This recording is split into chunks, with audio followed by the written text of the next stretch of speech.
امریکہ میں 11 ستمبر 2001 کے دہشت گرد حملوں کے بعد پاکستان نے بھی واشنگٹن کے ہمراہ دہشت گردی کے خلاف عالمی جنگ میں بطور صف اول ملک کے شمولیت اختیار کی۔ کچھ اس جنگ کا نتیجہ اور کچھ مختلف ادوار میں اپنائی جانے والی پالیسیز کا اثر۔ پاکستان خود اس دہشت گردی اور اس سے نمٹنے کی اپنی کوششوں پر تنقید کے نشانے پر آ گیا۔ اگرچہ پاکستان کا یہ موقف رہا ہے کہ گزشتہ 16 سالوں میں اس نے دہشت گردی پر قابو پانے کے لیے سنجیدہ کوششیں کیں، لیکن اس کے باوجود وہ مسلسل اس تنقید کی زد میں رہا کہ اس ملک میں اب بھی دنیا کے لیے خطرہ تصور کیے جانے والے دہشت گردوں کی پناہ گاہیں ہیں۔ پاکستان میں تجزیہ کار اس صورتحال کو ملک کی خارجہ پالیسی کے لیے ایک بہت بڑا چیلنج سمجھتے ہیں۔ ہماری پرسیپشن مینجمنٹ بہت خطرناک حد تک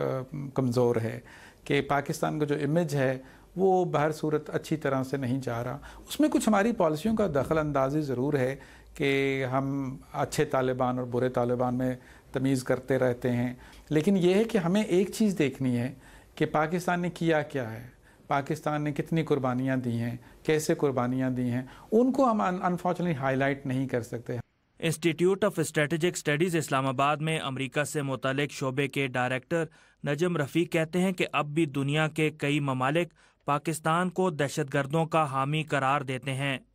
جو ان کے بقول ایک بہت بڑا سفارتی چیلنج ہے۔ جہاں تک عسکری فرنٹ کا سوال ہے وہ تو ایک چھوٹا سا فرنٹ، اس کو میرے نظر کے مطابق وہ ایک چھوٹا سا فرنٹ ہے اور وہ ایک محدود علاقائی سطح پہ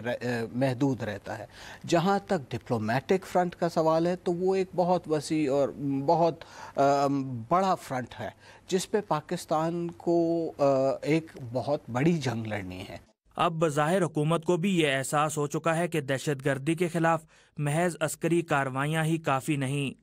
بلکہ عالمی سطح پر اس تشخص کو بھی بدلنے کی ضرورت ہے جو کہ اب اس ملک سے جوڑ دیا گیا ہے۔ ہمیں اس بات کا بڑا شدت سے احساس ہے کہ جو ہماری پرسیپشن ہے یا جو ہماری اچیومنٹس ہیں، جو ہماری کامیابیاں ہیں دہشت گردی کے حوالے سے، دنیا ان کو ذرا تھوڑا مختلف نظر سے دیکھتی ہے اور ہمیں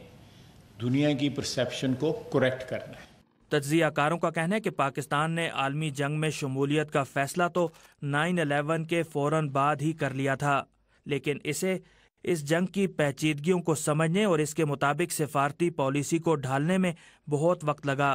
جس سے پاکستان کی مشکلات کم ہونے کی بجائے بڑھتی رہیں۔ محمد اشتیاق، وائس آف امریکہ، اسلام آباد۔